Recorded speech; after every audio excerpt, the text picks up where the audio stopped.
everyone, and thank you for joining us this evening to hear a little bit about Illinois State University and our move for fall 2021 to test optional and how that will relate to our admissions processes as well as our scholarship processes for the upcoming semester. We really appreciate you taking time out of your schedules to join us this evening and learn a little bit about our plans for the fall.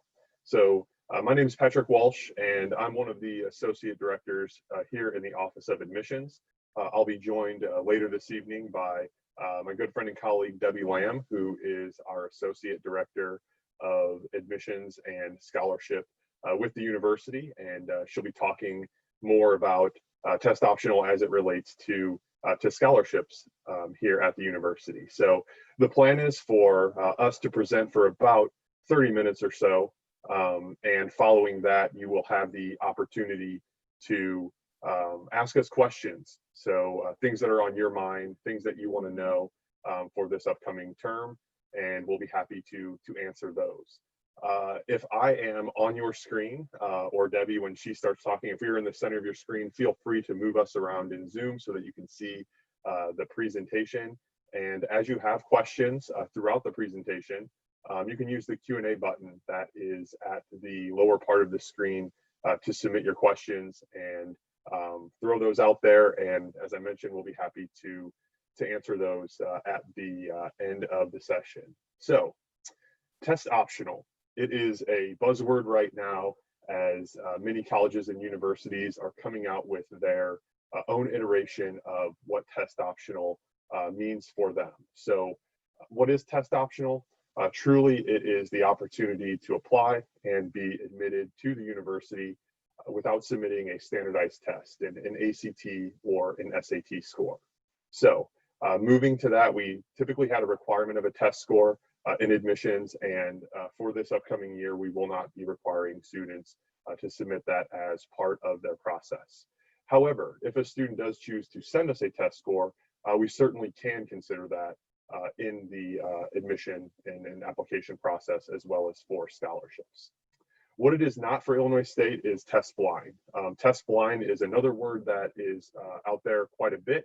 And test blind refers to colleges and universities who will not consider test scores in any way, shape, or form to determine admission or scholarship for a student that is applying to the university. So why the change? Why did Illinois State make the decision to move to test optional? As we were looking at the impacts of the global pandemic and seeing that the availability for students to take tests, whether that was the school day test in Illinois that was canceled in March. I know many of you probably had plans to take tests in April, in June, in August, and even in this fall. We recognized that many of those were being canceled, and we didn't want to have any additional stress added to what can be, although we don't want it to be, but what can be a very stressful time for our students as they go through this college selection process. So we wanted to make sure that our students weren't trying to find ways to make it to tests, to take tests, to schedule tests, and having stress rise and having anxiety as tests were being canceled. So our decision was made to ensure that a student who hadn't taken a test, who was not able to retest, was still able to have the ability to apply and be admitted to the university. So as we are looking at what you should do, it's a question that we get quite a bit of, well, Pat, I know you're test optional, but what should I do? Should I still take a test? Should I not take a test? The first thing I'll tell you to do is I don't want you to feel that stress. I don't want you to have to go out there and feel compelled to take a test and send it to Illinois State. I want to let you know that the 3 years that you've completed in high school already and some of the other things that we'll talk about later, that'll be enough for being able to apply, be admitted, and earn scholarship at the university. So at this point, you don't need to run out and take a test in order to apply to Illinois State University. So as we look at the application process for Illinois State, what you can see on your screen right now is our application.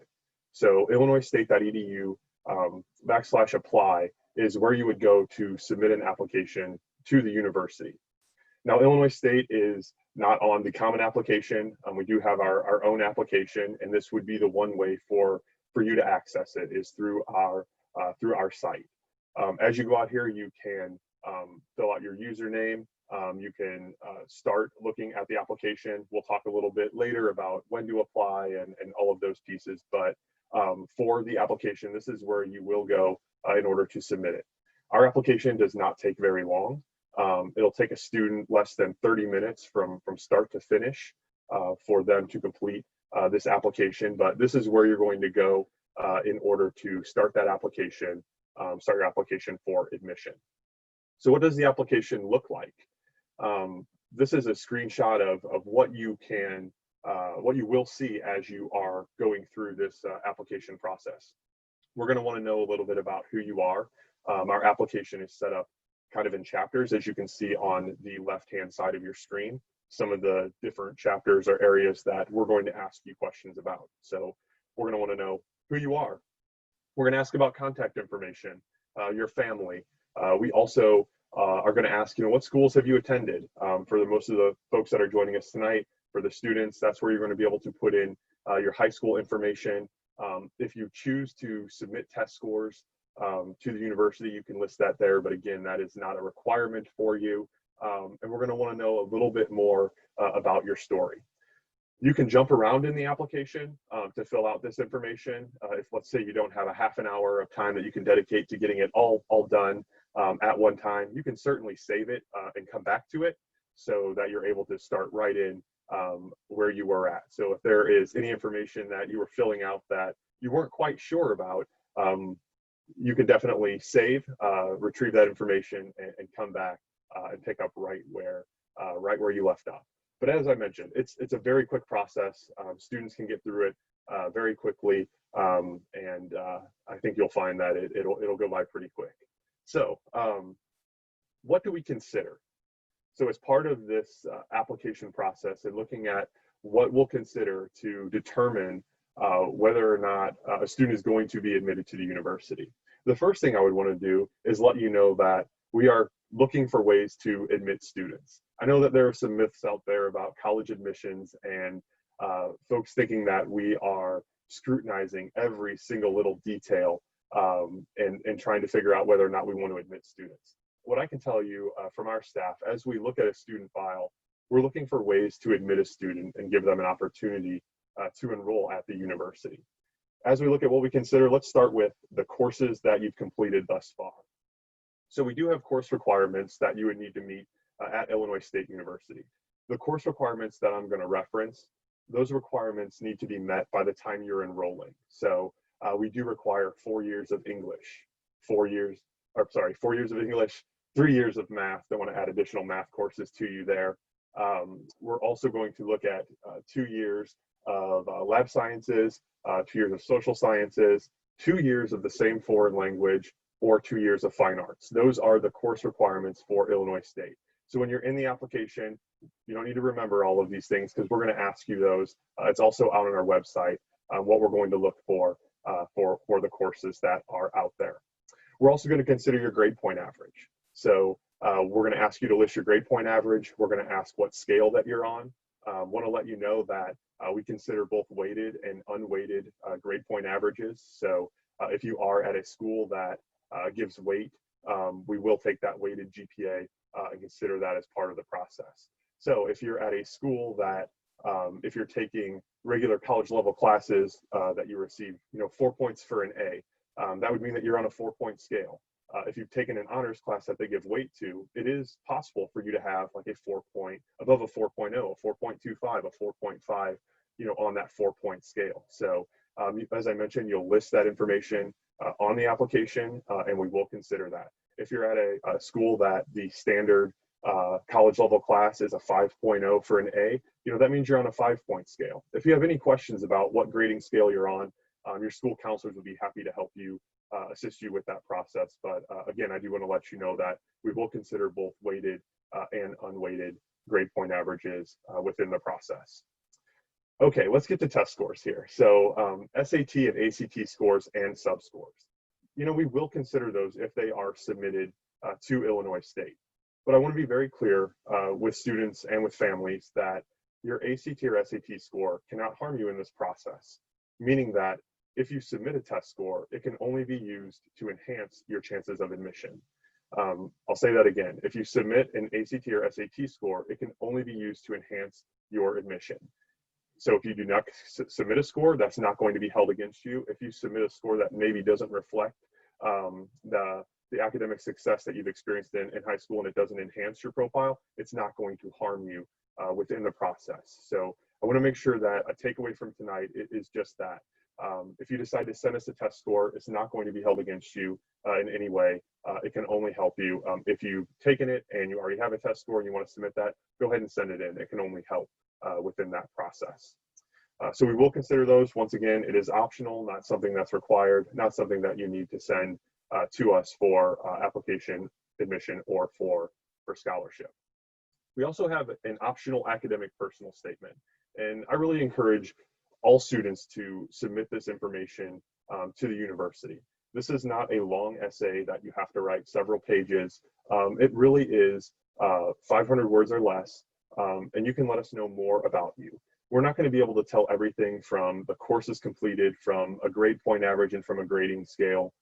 This really provides you that opportunity to talk to us about the things that stand out about your academic performance. If there were any challenges that you've had, you can help get us there that way.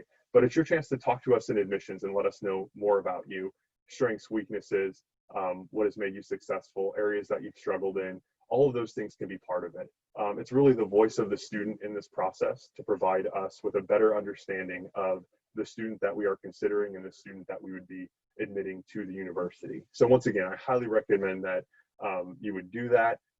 And again, it can help you within this process, giving us a better understanding of who you are as a student. So as we look at the profile of students who are admitted to Illinois State University, these are the students who are just enrolling right now. I want to be very clear that these are not admission requirements.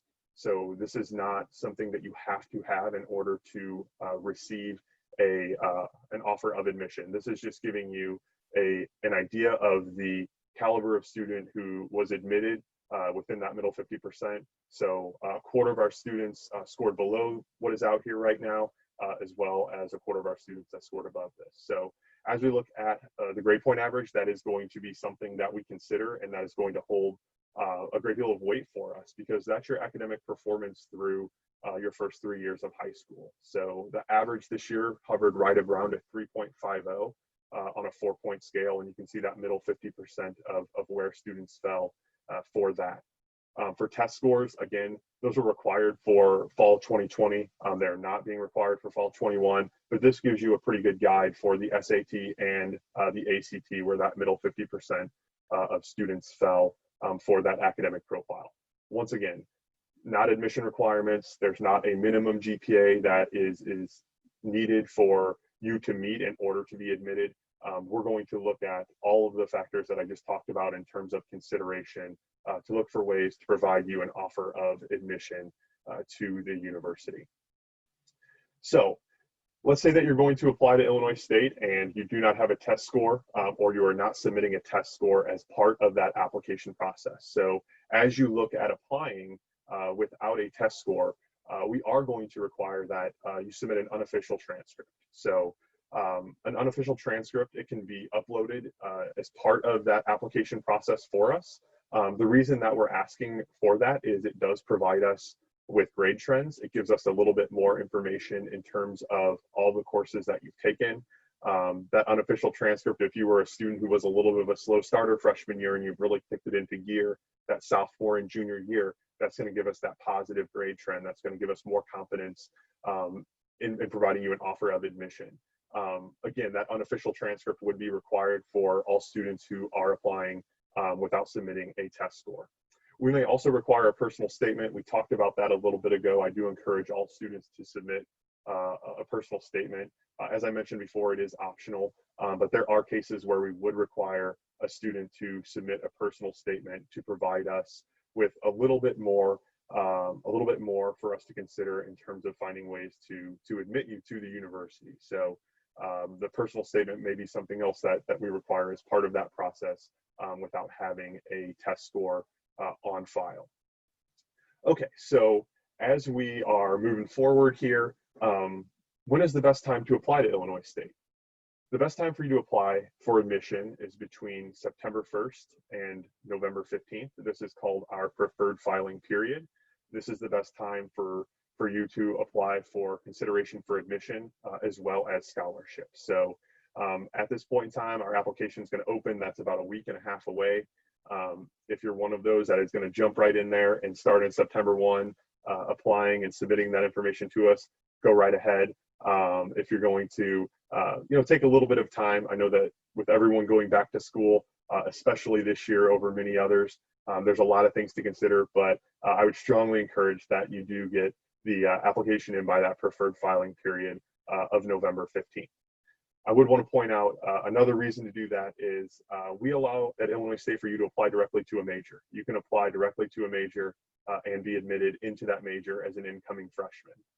For some of our more competitive majors, we do have space issues that can come up following preferred filing period. So if it's a highly sought after major, let's talk a little bit about the nursing program. A very, very highly sought after major for students with the clinical spaces that we have. As we're looking at preferred filing, we're going to be able to fill our nursing class with those applicants between September 1 and November 15th. So if you wait until after November 15th, you may be an exceptional student, but there may not be space available in the major that you are looking at going into. So be sure to do yourself a favor, apply during that preferred filing period. It gives us the opportunity to give you your best chance and your best consideration.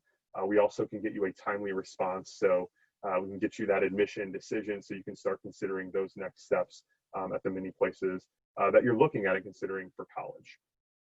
There is an application fee. So there's a $50 application processing fee.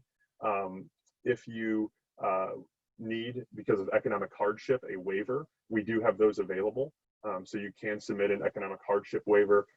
Your school counselor can certainly help you out with that and getting that application fee waived as part of the process. So with that, I am going to go ahead and turn it over to Debbie to talk a little bit about scholarship and test optional. Debbie?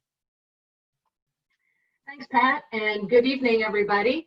Again, like Pat said, my name is Debbie Lamb, and I'm the Associate Director of Admissions and Scholarships, and certainly very happy to be with you tonight. My job is to talk to you a little bit more about what to expect with our merit-based scholarship process. As Pat referenced, a few minutes ago, is one of the really important things that you can do to put yourself in the best position for admission and scholarship would be to apply for admission during our preferred filing period, which is September 1 through November 15th. So again, for admission as well as for the best consideration for our merit-based scholarship programs. As you can see on the screen, we do have several different awards for our incoming freshman population. The Presidential Scholarship is valued at up to $11,000 per year, renewable for up to 4 years of the undergraduate education. Now, this is one of our most competitive awards. Students with a 3.75 who apply for admission during the preferred filing period will receive information from us shortly after their admission about next steps for consideration. You'll see that there is a separate scholarship application required, and we'll send you information about that. And that form will be required to be submitted by December 15th. Following that December 15th deadline, following review of all the applicants received, we will select a group of finalists from that pool that will move to the next step in the competition that will require attendance at an interview program that'll take place in the spring. Now, we also offer the University Scholarship. It is valued at a minimum of $6,000 per year. Again, also renewable for up to 4 years of the undergraduate education, and also one of our most competitive scholarships on campus. Students with a 3.5 GPA or greater who identify as first-generation college students or come from a traditionally underrepresented background and apply for admission during our preferred filing period will receive information from us shortly after your admission to the university on next steps for competing for this award. Similar to the presidential, it does require a separate application, with that being due by December 15th. And also, just like the presidential, it will we will select a group of finalists to move on to the next part of the competition for the university scholarship, which will include an interview program that will take place in the spring. Now, if you've applied for the presidential scholarship or the university scholarship and you're not selected as a finalist, you will automatically receive a Redbird Academic Scholarship. You can see here from the screen that the Redbird Academic Scholarship is valued at from $1,000 per year to $5,000 per year. And then again, it is also renewable for up to 4 years of the undergraduate application. Now, students with a 3.3 GPA or greater will automatically be offered just based on that grade point average. And assuming that you've been admitted to the university, apply during our preferred filing period, we will send you that information. Now, you can also see here too that there is not a separate scholarship application for the Redbird Academic Scholarship. However, we do highly encourage you to submit the form that we'll send you to put yourself in the best consideration for this particular scholarship. And I'll tell you a little bit about what to expect on that form in a minute. So you may be looking at this screen and thinking to yourself, hey, Debbie, I actually qualify for all 3 of those awards. And indeed, that very well could be the case. So I'll go ahead and congratulate you on your academic accomplishments. But for example, if you have a 3.9 GPA that qualifies you for the presidential scholarship, and maybe you are also a first-generation college student, well, that would then qualify you for the university scholarship. We will send you the application for the highest award for which you qualify. So the goal here is to not have you fill out multiple scholarship applications for different awards. So we'll just ask you to fill out one application for the highest award for which you qualify, but we will consider you for all of the awards that you do qualify. So keep in mind, however, that you cannot stack these specific merit-based scholarships. So you will not receive the presidential and the university and the Redbird. You will receive one of those, either the presidential, the university, or the Redbird. I imagine we might have a couple of alums in the audience joining us tonight. So if so, happy to see you. We are pleased to now offer the Legacy Scholarship, which started about 2 years ago. And that is valued at $500 per year. Again, also renewable for up to 4 years of the undergraduate education. Students do not need to submit a separate scholarship application to be considered for this particular award. We do ask legacy information on the application for admission. So just make sure when you're filling out that application for admission, you know if you have a parent, a grandparent, a guardian that graduated from Illinois State University, so you can put that information in on the application for admission, and we will go ahead and pull your eligibility from that information. So I referred to the scholarship application and the scholarship form, if you will, a couple of times. Okay, next, Trace, thanks. A couple of times, and I just want to go over what you might expect with this. So really, what are we looking for? And I think you can see here that we're going to be asking for things that you would probably expect us to ask for. We might ask about your academic achievements, certainly. These are merit-based scholarships that we're talking about.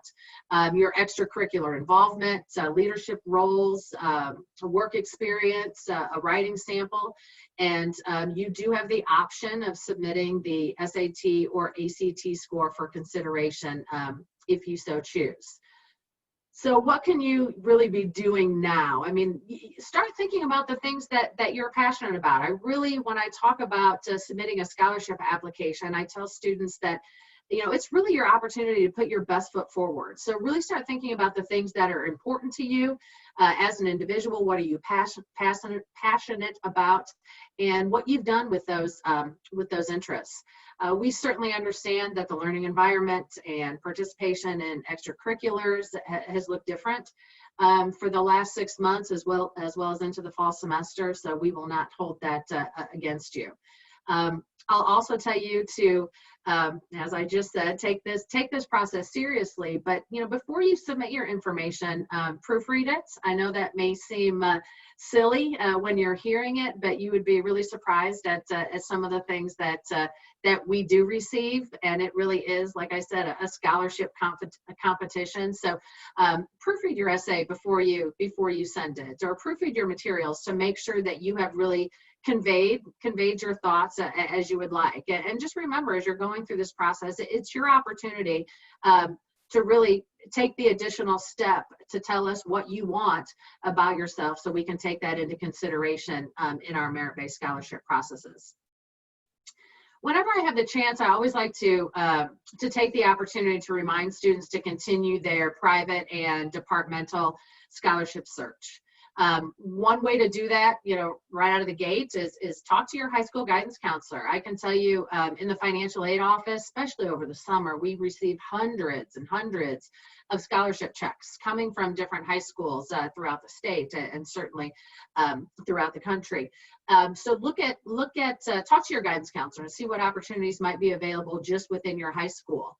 Possibly your parent or guardian has an opportunity within their work environment for certain types of scholarships, so that's another place to look.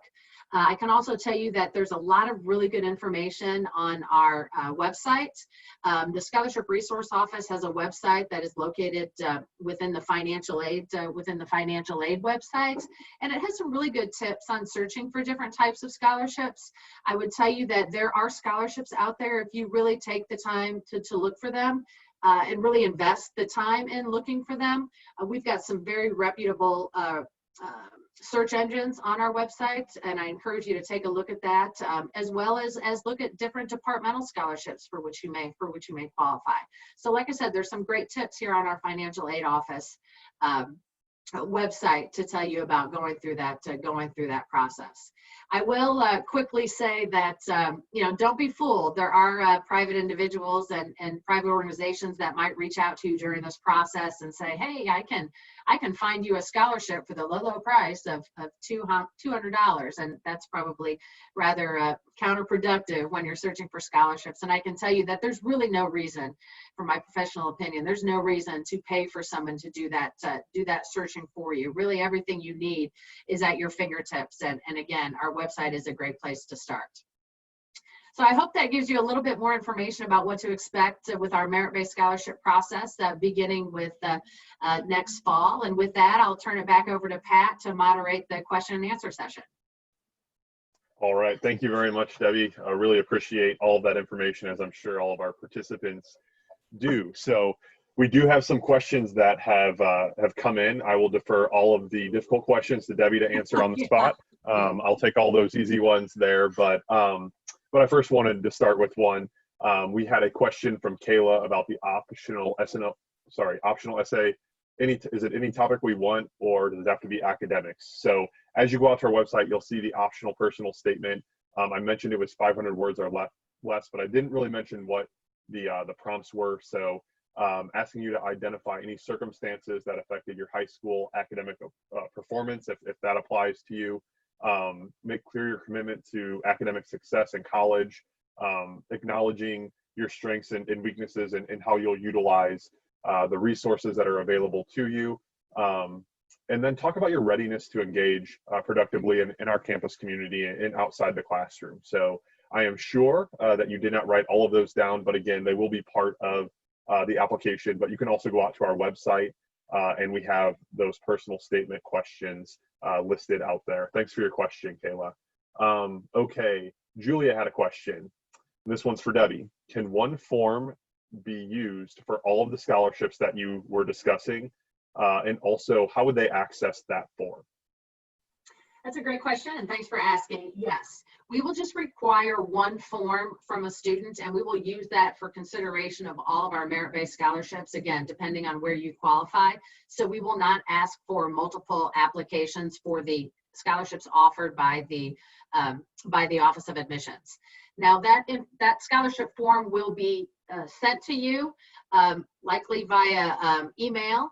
shortly after your admission to the university. So it's not going to be readily available on our website because you do have to have certain qualifications, as you saw, certain grade point average and such, to be invited to apply for those awards. So it won't be readily available to everyone, but if you qualify, we will send that to you shortly after your admission to the university. Outstanding. Kate has a question. Do you need a letter of recommendation? I'll talk about that for admission, and then I'll kick it over to you for scholarship, Debbie. So letters of recommendation are not something that we consider as part of the application process. We put a little more weight in that academic personal statement and put that onus on the students to really talk about their strengths, their struggles, the resources that they will use.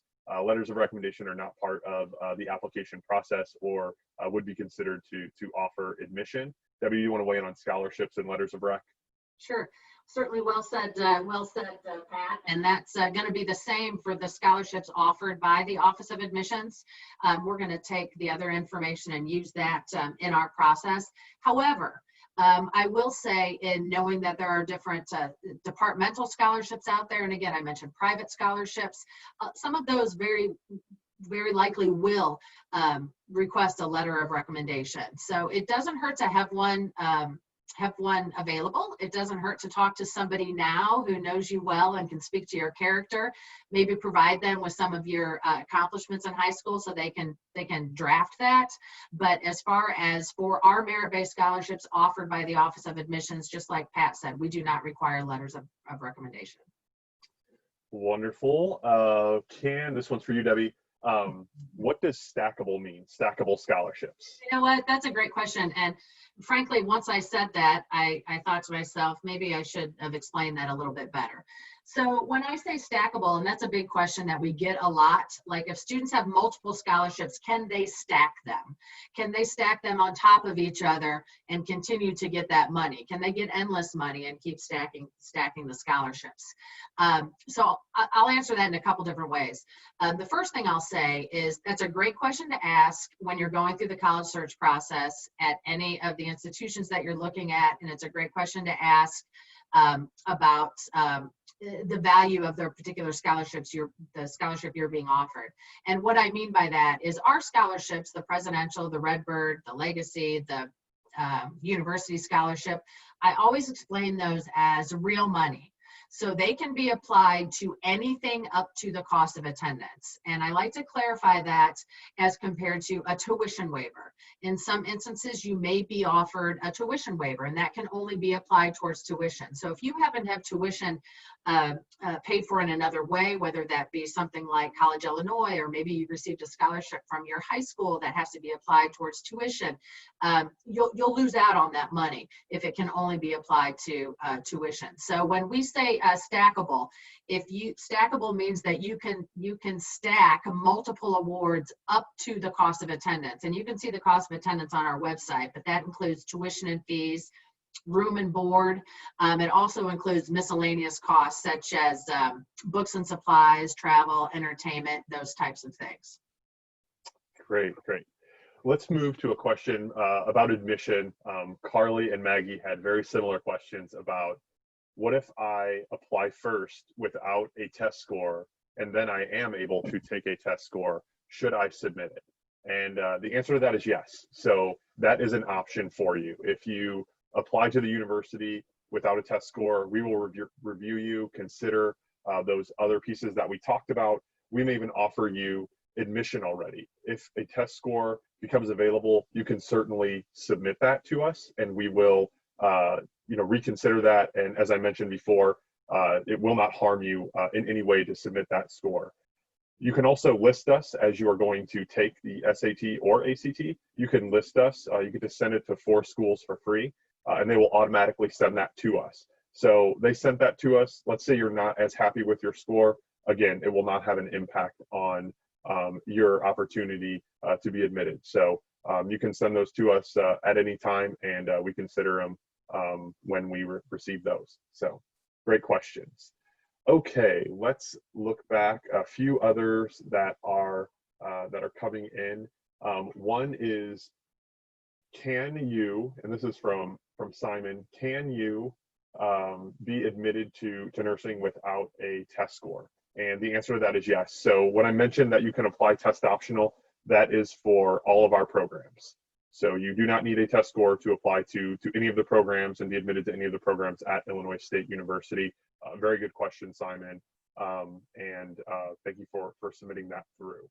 Okay, we have one from Riley here. If I don't take the SAT or ACT, will it affect my chances of getting the presidential scholarship? So, Debbie, do you want to talk a little bit about that one? Sure. It will not if you don't take the test. We are selecting those students that are eligible to apply for the presidential scholarship solely based on GPA, so a 3.75 or above.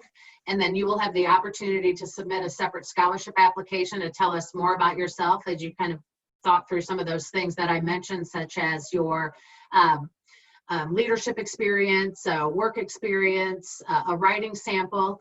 The SAT or the ACT is just one factor that can be submitted, but is not required for consideration. Okay, thank you. Another question up here for nursing. What is the minimum GPA needed for our nursing program? So as we are reviewing students, we are going to look at the pool of applicants who have applied to a major. So since you asked about nursing, we'll talk a little bit about nursing. So as you go through the process for nursing, we're going to look at the grade point averages, those pieces that we consider for that pool going into nursing. It's really going to be based on the competitiveness of that applicant pool. There is not a minimum grade point average that I can give you because our application has not opened at this point and I don't know what that pool is. When I reference nursing as a competitive major, the rationale for that is just in the past we have seen a number of applications coming into nursing that far exceed the space availability that we do have for that program. I briefly mentioned before having faculty, being able to expand with clinical space. The number that we have, we can't just admit all students to that program because there are certain resources that are necessary for students to be able to complete their degree. We wouldn't want our average class sizes for nursing to be too high because that will affect our ability to be accredited there. We don't want to have students that are getting to their junior year and not being able to have clinical experiences because the partnerships that we have are already full with the numbers that we have there. So that may be a little too much detail coming from that specific question about nursing, but again, it's going to be based on that pool. And as I mentioned, that pool in the preferred filing period, that is really going to be what sets the academic marks for students that are admitted to that program. Really appreciate the question. For the presidential scholarship, Debbie, which GPA is considered weighted or unweighted? Certainly, just like admission, we'll take the highest GPA that you provide to us. So what's available on your transcript. If you are taking weighted coursework and you do have a weighted GPA, we will certainly take that. But if your school doesn't weight, we will certainly just take the regular GPA. So we will take, if you have both an unweighted if you have both an unweighted and weighted, we'll take whatever one benefits you the most. Excellent. Okay, a story out here for, do you have any programs in sports marketing? And I can jump in on this one. We do have a marketing program at the undergraduate level. It's not a specific sports marketing program. As you are interested in the various majors that we have available to you, if you go to our academics page, you can see all of the clusters, the major clusters that we have out there. Some students probably know exactly what they want to do, and they can put that on the application and apply to that. But if you're still in that searching process or you're considering a couple of different majors, or like over a quarter of our students, you're undecided on what you want to go into, I would highly encourage you to head out to our website. Under the academics tab, you can search for all the various programs that we have available, learn a little bit more about them, learn about the faculty who are teaching them, see the courses that you would be taking.